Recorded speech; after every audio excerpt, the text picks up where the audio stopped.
Lisa Montgomery and Bobbie Jo Stinnett were two women from two completely different worlds until one day their lives collided. This collision would lead to one of the most graphic and disturbing murder cases Missouri had ever seen.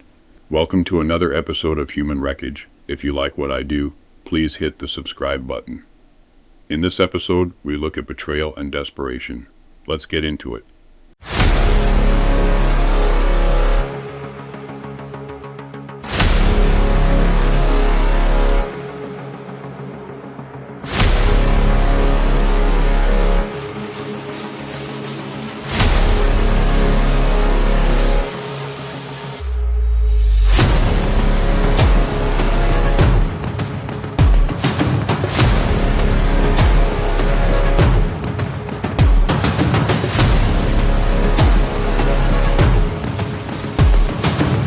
Lisa Montgomery was a 36-year-old woman from Melbourne, Kansas.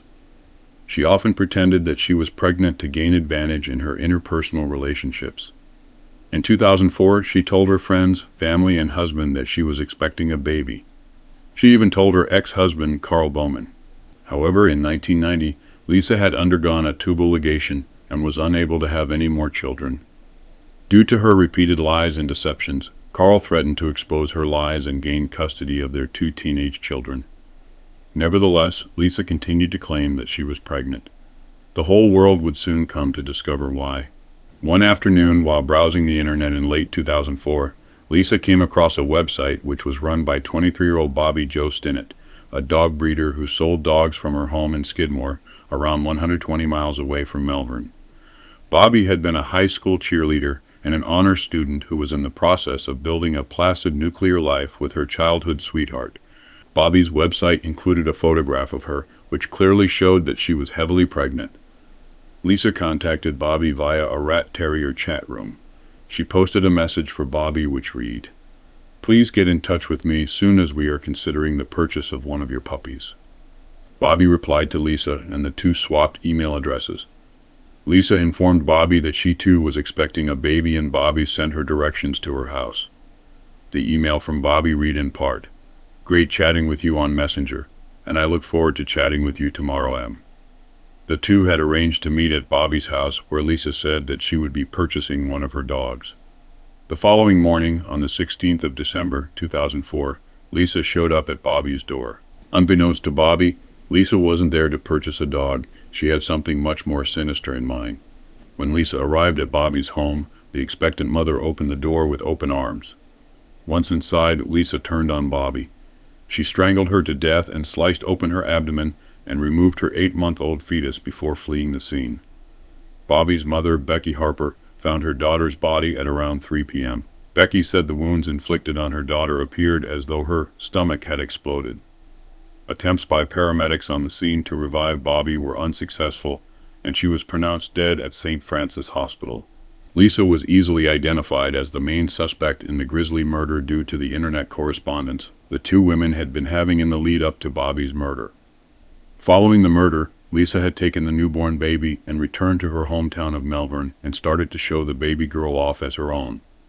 She had even presented the baby to her husband, Kevin, and claimed she had gone into premature labor while he was at work. The very next day, Lisa was arrested and the baby was returned to her father, Zeb Stinnett. While the baby had been cut from Bobbie's body 1 month premature, she was healthy. She was named Victoria Jo, and she became the miracle that emerged from what could only be described as a grim nightmare. "She is just a beautiful baby girl," said Carol Wheeler, a spokeswoman for the Stormont Vale Regional Health Center.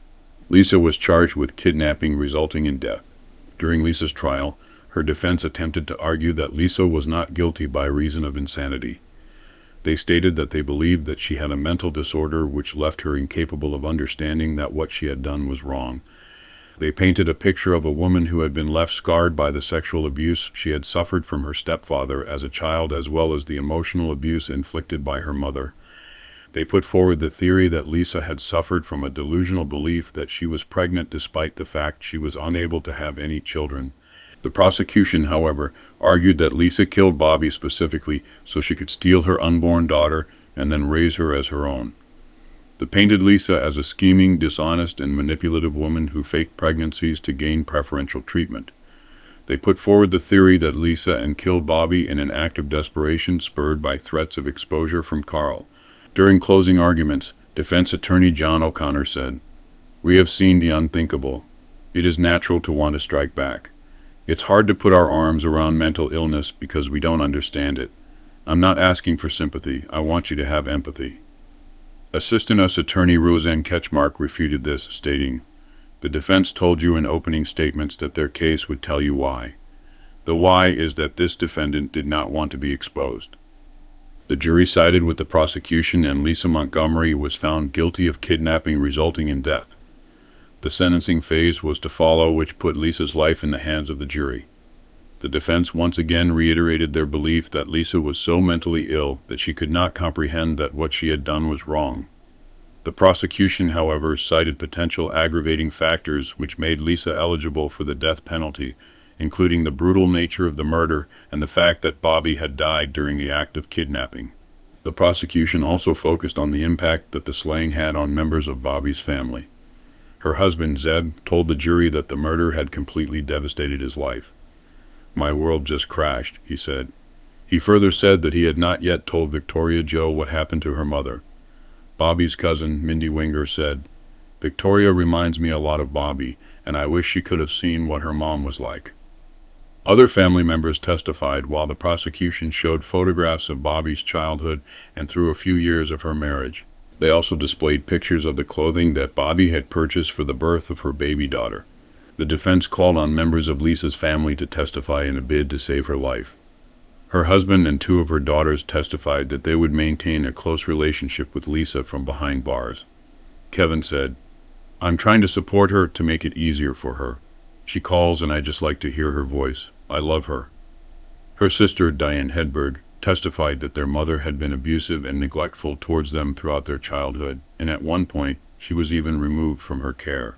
After deliberating for more than 5 hours, the federal jury decided that Lisa Montgomery should die for her crimes. Judge Gary Fenner sentenced her to death. On the 12th of January 2021, Lisa Montgomery was executed. She was the first female inmate to be put to death by the American government in more than 60 years. Thanks for joining me. What a horrible case. Justice was served in the end, but you cannot undo the wreckage that she did. Till next time, take care of yourselves.